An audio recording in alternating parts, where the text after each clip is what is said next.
ఇదిలా ఉంటే మరోవైపు పార్లమెంటు శీతాకాల సమావేశాల్లో వాయిదాల పర్వం కొనసాగుతోంది.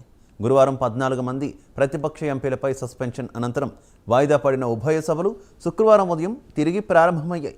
ఈ నేపథ్యంలో పార్లమెంటులో భద్రతా వైఫల్యంపై కేంద్ర హోంమంత్రి ప్రకటనకు పట్టుబడుతూ మరోసారి విపక్ష ఎంపీలు ఆందోళన చేపట్టడంతో లోక్సభను స్పీకర్ మధ్యాహ్నం 2 గంటల వరకు వాయిదా వేశారు.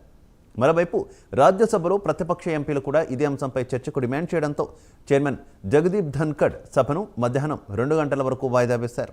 అన్ని పార్టీల ఫ్లోర్ లీడర్లను తన ఛాంబర్లో సమావేశానికి ఆహ్వానించారు. ఉభయ సభల ప్రారంభానికి ముందు ఇండియా కూటమి ఎంపీలు కాంగ్రెస్ అధ్యక్షుడు మల్లికార్జున ఖర్గే నివాసంలో భేటీ అయ్యారు. ఈ క్రమంలోనే గురువారం సస్పెన్షన్కు గురైన ఎంపీలు పార్లమెంటు ఆవరణలోని గాంధీ విగ్రహం ఎదుట నిరసన వ్యక్తం చేశారు.